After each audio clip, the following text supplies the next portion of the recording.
สบายดีวันนี้ข้าพเจ้าจะมาเล่าเกี่ยวกับปัญหาสุขภาพเนาะ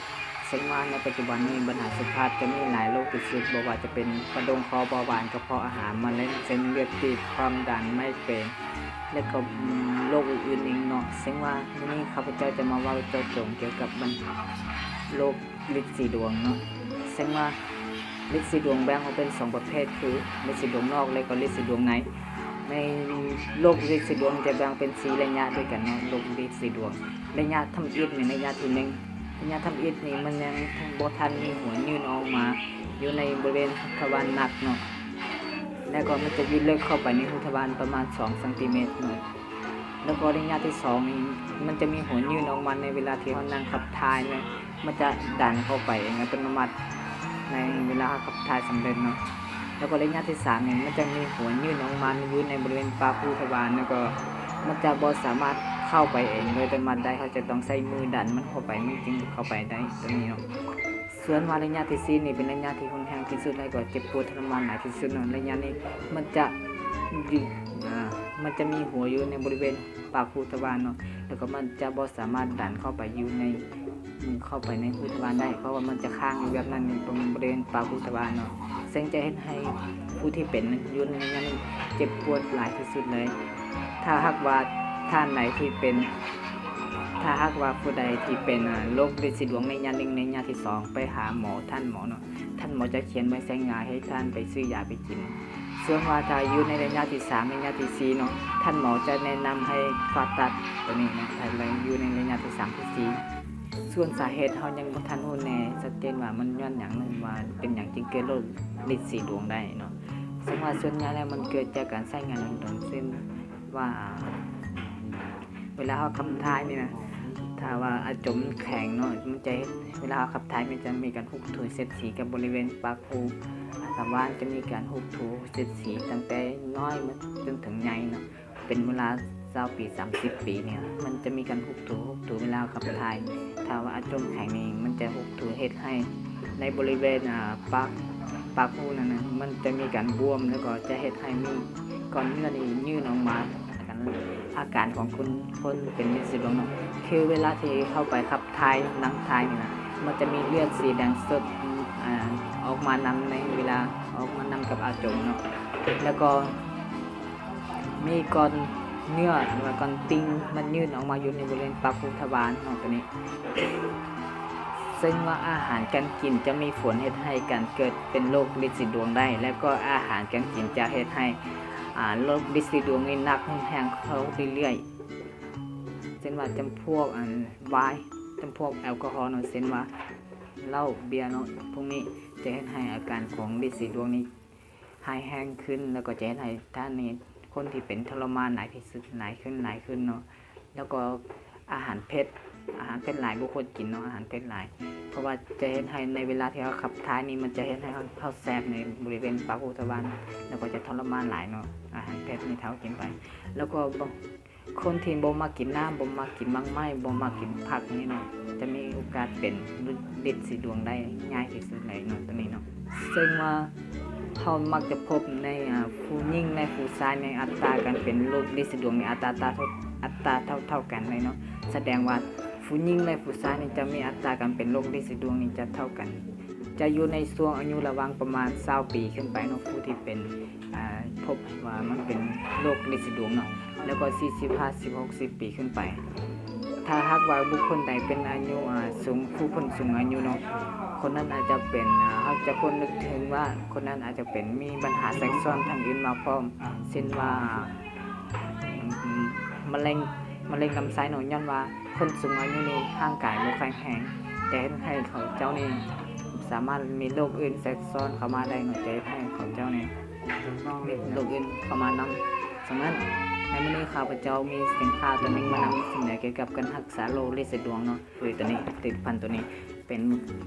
ชื่อว่าผลิตภัณฑ์ตัวนี้ชื่อว่าสเนกินเนาะนำเข้ามาจากประเทศสวีเดนผลิตในบริษัทกัมมินิกโอซีเนาะถ้าหากว่าท่านใดสนใจเพิ่มข้อมูลเพิ่มเติมเกี่ยวกับผลิตภัณฑ์ตัวนี้สามารถเสิร์ชเข้าไปได้เนาะว่ากัมมินิกโอซีหรือว่าเสิร์ชเข้าไปในอินเทอร์เน็ตว่าสเนกินเนาะถ้าตัวนี้ผลิตภัณฑ์ตัวนี้จะผลิต มันเป็นสารสกัดมาจากละอองเกสรดอกไม้เนาะซึ่งว่าภาษาอังกฤษเรียกว่า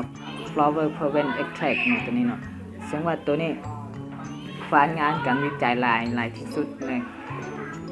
ซึ่งตัวนี้ผ่านมาตรฐานระดับโลก GMP GLP WHO ORAC ระดับโลกมาแล้วเนาะตัวนี้เนาะ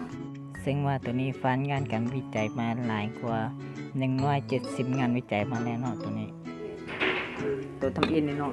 อยู่ในสหรัฐอเมริกาเพิ่นจดเป็นทะเบียนเป็นยาเนาะเพิ่นจดทะเบียนเป็นยาแท้ว่าเฮานำมาลาวนี่เฮาจดทะเบียนเป็นยาบรรบัดโรคเนาะในตัวนี้1เม็ด1กล่องนี่จะมีอยู่50เม็ดเนาะ1กล่องตัวนี้จะมีอยู่50เม็ด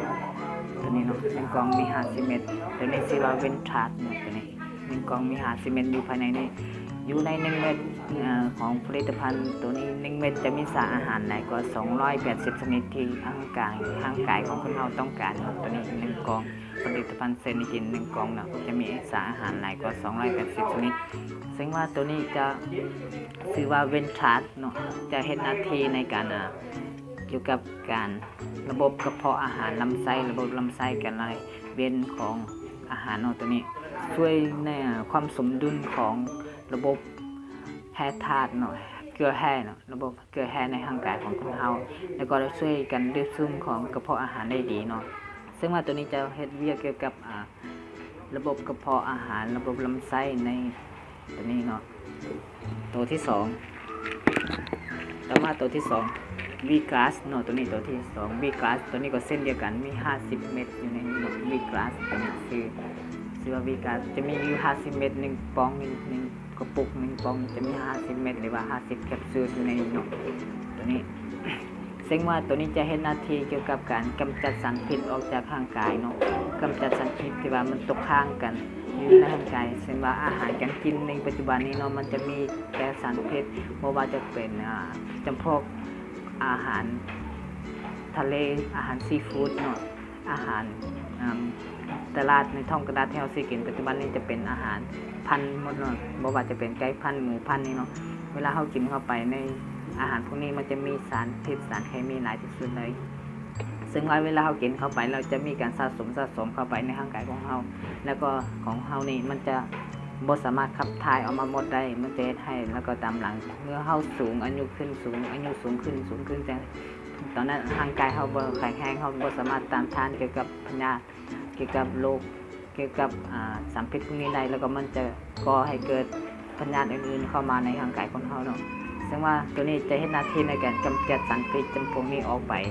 ตัวนี้มันจะกำจัดสารพิษออกไปแนวใดตัวนี้มันจะกำจัดสารพิษออกทางระบบปัสสาวะทางระบบถ่ายหนักปัสสาวะแล้วก็ต่อมน้ำเหือเนาะตัวนี้จะกำจัดพิษออกแบบนี้เนาะซึ่งว่า1เม็ดนี่จะมีสารอาหารที่ร่างกายเราต้องการหลายกว่า100ชนิดจะมีอยู่ในนี้เนาะ1เม็ดเพียง1เม็ดของตัวนี้เนาะ1เม็ดจะมีสารอาหารหลายกว่า100ชนิดที่เราต้องการที่ร่างกายต้องการเนาะและตัวนี้จะอุดมไปด้วยสมบูรณ์ไปด้วยโปรตีนที่ร่างกายของคนเราต้องการเนาะ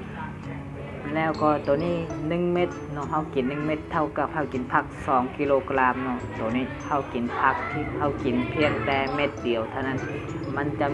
จะเท่ากับเรากินผัก2กิโลกรัมเลยเนาะตัวนี้เหมาะสมกับคนที่ว่าบ่มักกินผักเนาะตัวนี้สามารถกินได้ตัวนี้เนาะต่อมาตัวที่3ตัวนี้เนาะตัวที่3ชื่อว่าซานิทอมเนาะตัวนี้ก็จะมี50เม็ดคือกัน1กระปุกจะมี50แคปซูลหรือว่า50เม็ดอยู่ในนี้เนาะตัวนี้จะเฮ็ดเวียกเกี่ยวกับระบบเลือดในเนาะระบบเลือดจะเฮ็ดเวียกเกี่ยวกับระบบเลือดช่วยในการไหลเวียนของเลือดได้ดีเนาะตัวนี้แล้วก็ช่วยในการไหลเวียนของโลหิตดีขึ้นช่วยลดระดับคอเลสเตอรอลในเลือดได้เนาะมันจะช่วยป้องกันการแข็งตัวของเลือดที่เป็นสาเหตุของการเกิดเป็นโรคลินสีดวงได้เนาะตัวนี้จะสามารถป้องกันการแข็งตัวของเลือดได้ตัวนี้และการอุดตันของเส้นเลือดในอวัยวะต่างๆเนาะตัวนี้เป็นสาเหตุที่ก่อให้การเกิดโรคต่างๆเข้ามาเช่นว่าหัวใจขาดเลือดเนื่องจากเส้นเลือดอุดตันเนาะตัวนี้จะช่วยในการรักษาบาดแผลที่เกิดตามร่างกายของเราให้หายดีขึ้นไว้ได้ตัวนี้เนาะในเช่นว่าในเวลาเกิดอุบัติเหตุมีบาดแผล